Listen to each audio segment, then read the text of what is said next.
Good afternoon. I'm Heather Reams, President and CEO of Citizens for Responsible Energy Solutions, and I'm thrilled to be here with Congresswoman Celeste Maloy of Utah's 2nd Congressional District, who is our CRESponsible Leader of the Month. Congratulations. Thank you. Each month, CRES recognizes one member who is leading clean energy initiatives in Congress, and this month we're excited to recognize you. Really want to highlight your work on geothermal, next-gen geothermal. So welcome. Thank you for joining us. Thank you. So let me, Utah is becoming one of the hot places for geothermal. Why Utah and why geothermal? Yeah, it's a good question. Mostly because Utah has hot enough rocks for traditional geothermal. So there's a geothermal plant in Beaver County, Utah. The Blundell plant has been operating for, I think, 40 years. Wow. And we used to think that you had to be in a location with really hot rocks close to the surface to do geothermal. And when we started exploring the idea that we may be able to do geothermal in other places, it made sense to start doing some of that research in Utah because we do have the hot rocks. We also have open space. It's the geothermal research that's going on in Utah that I want to talk about is in the West Desert, where there's room to do some experimenting, to put in multiple wells and punch holes in the ground and see what's possible. And it has to start somewhere, and Utah's a great place for that to start. Fantastic. Now, how about, I was just thinking about the workforce that's there too, because I hear this, I think a lot of jobs. Yeah. Is that something that excites you? Absolutely. So in a county like Beaver County, I think it's got a population of about 6,000. And so creating a dozen good geothermal jobs makes a big impact on a county that size. It keeps a dozen families living in a rural area. It keeps the kids in the school. It keeps them shopping at the local grocery store and paying property taxes. That's a big deal in the rural counties with the really small towns in my district. That's like one of the great exciting things about geothermal is the ruralness of this, and it not being like you have to move to a city. You can stay right where you are. Yeah, have the jobs in your backyard. And they're amazing. Good jobs with benefits that keep a family anchored for an entire generation. Yeah, it's exciting.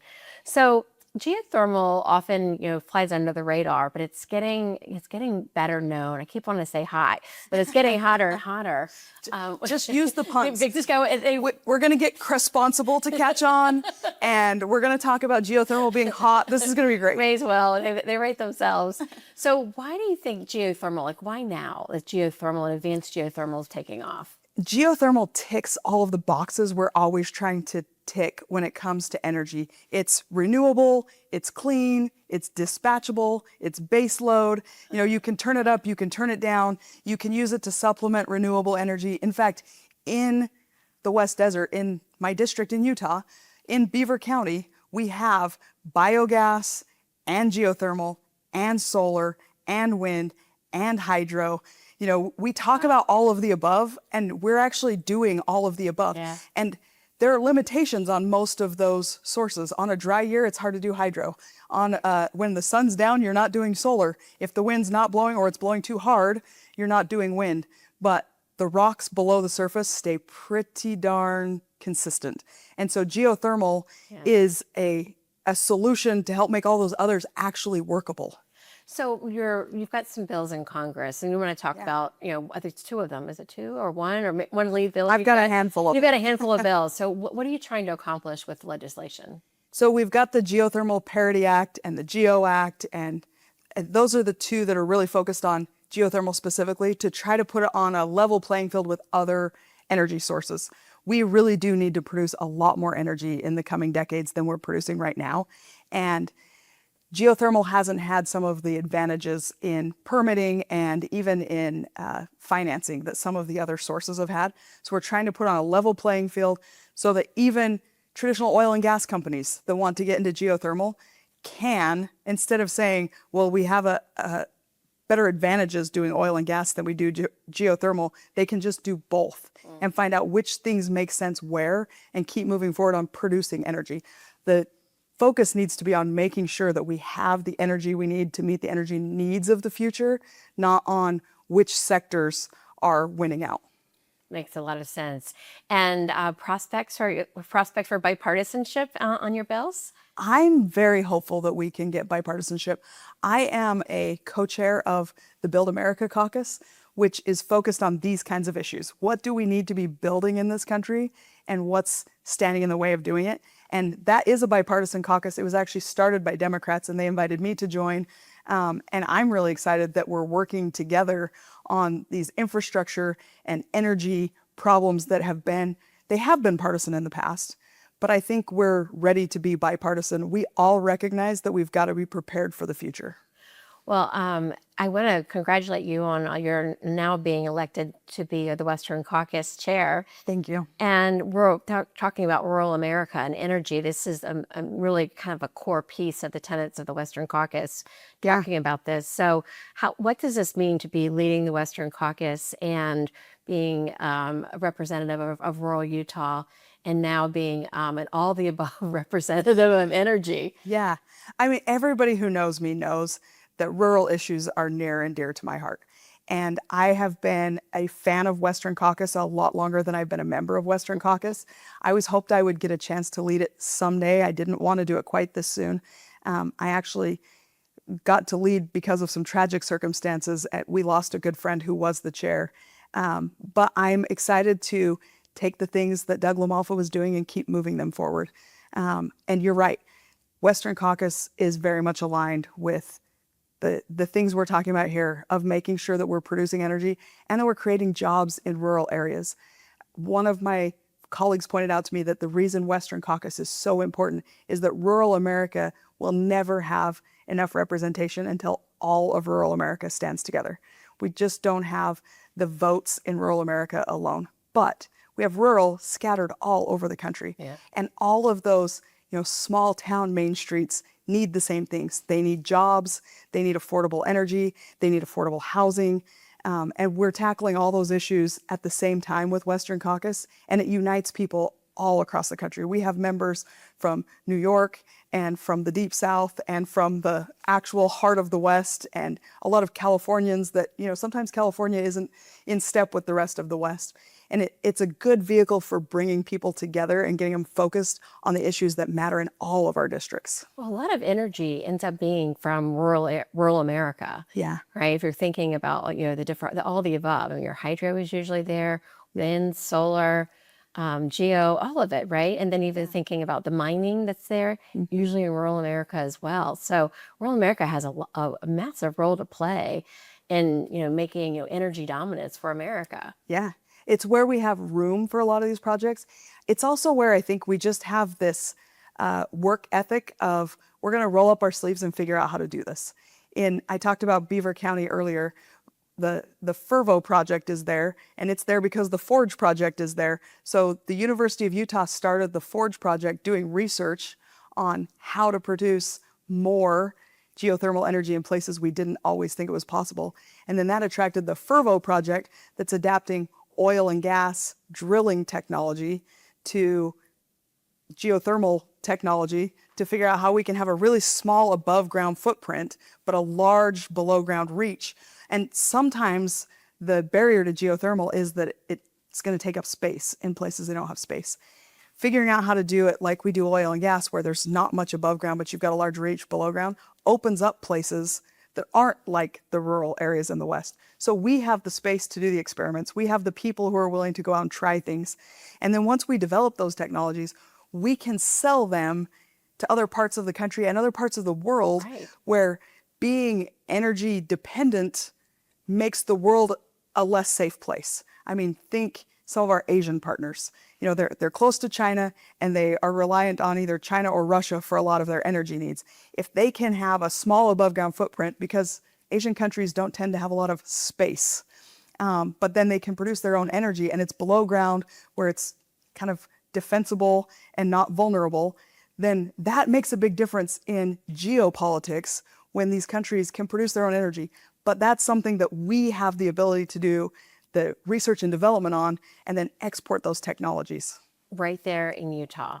Right in Utah. Utah wants to be the leader on so many things. I feel like this and geothermal might be just an excellent place for it to be. You said the space, but really the technology, and the hard work ethic that I know so many of my friends from Utah have. I can only imagine. It's pretty exciting to think about solving world problems right there in Utah. It It starts there. is. And at the same time we're solving world problems, we're creating jobs where we really need them and keeping our rural areas, economically sound and making it so kids don't have to move away when they grow up. They can stay there and have a job. I don't know how many birds we're killing now with that stone, but it's more than two. Yeah, that's for sure. Well, now we have permitting reform that's being talked about a lot. A couple of bills passed out of the House, and the Senate's considering taking that up. What's your thinking about permitting and what needs to get done? All of it. All of it. I spent a lot of time thinking and talking about permitting reform because it's so essential to everything we do. My first year I was in Congress, I was on the Transportation and Infrastructure Committee, and we talked all the time about projects that everybody agrees on, things that need to get done, but we have such an onerous permitting problem now that we are taking way too much time and way too much money to build projects that we know how to build. And I spend a lot of my time on the Natural Resources Committee now, and we have things we need to do like active forest management, but we have these permitting processes you have to get through. And the example I always use is we know how to build bridges. Bridge technology is not cutting edge anymore. But in order to build a bridge, you have to go through so many years of studying, and if it takes too long, then the studies go stale and you have to start over. And we spend so much money on that process that the cost of the bridge is sometimes 2 or 3 times what it should have been. We could have built 2 or 3 bridges with the same amount of money, and that doesn't make sense. So what I'm trying to work with my colleagues to get done is make sure that we have permitting that makes sense. I say all the time, we can make good environmental decisions in a lot less time and with a lot less money than we're doing it now. And if we can take everything we learned from the first bridge and apply it to the second bridge, and then only study the things that are different about the second bridge and speed that up, we're still building a good sound bridge. We're still making good environmental decisions, but we're making those dollars go farther, and that's good for everybody. Yeah, that's good for everybody. It seems like everyone wants permitting reform. We've just got to make it happen, so you can count on CRES to be behind you and helping to make that a Wonderful. reality. I want to go back to Utah and thinking about being a hub for energy technologies, geothermal. Is there anything else in Utah that's exciting you, that's happening in the state that's worth mentioning here? Yeah, we have a lot of things happening in the state. I think we're a good testing ground for things like permitting reform. Utah's a state where we're very practical.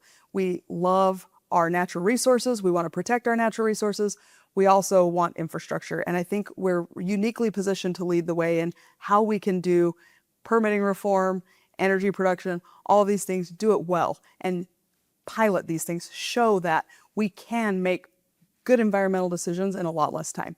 We can produce energy from the resources we have. We can produce critical minerals in a way that's environmentally responsible. And that's another one of those things like energy, that if we're doing it here, it keeps the world safer. If we're dependent for those things on other countries, especially other countries that are not friendly to us, then that dependence alone makes the world less stable and keeps us in a position where we're always just right on the edge of something falling apart. But when we can develop technologies here, we can export them, we can apply them at home, and it just keeps everybody stable. And Utah is a absolutely beautiful state. Yes. So it feels like there's a balance between protecting the environment, but also, helping to produce progress, whatever that looks like, energy or the technology or tomorrow's technology. Yeah. Like that balance. I always find that Utahns care so much about protecting the environment. And it seems like when you start talking about energy production, people feel like you have to sacrifice the environment. Yeah. I think some of that attitude comes from how Utah was settled. We have this sort of hardy pioneer spirit, and it was settled by families who were coming and planning on being there for a long time. And so there was an attitude of, we're going to take these resources and use them for our benefit so that we can survive here, but we're going to use them in a way that our grandchildren and our great-grandchildren and our great-great-grandchildren will be here for, centuries to come. Yeah. And that hasn't really gone away. We've still got a lot of that, work ethic and even the long-term planning mentality in Utah, where we want to develop our resources, but we want to develop them so they're there for a long time. which helps with this problem you talked about of, that sometimes there's an assumption that if you're going to develop a resource, you're going to destroy it. But we came to a place with very little water and very few people thought it was habitable. And we decided we were going to be there for a long, long time. And I think that shapes our attitudes towards our natural resources.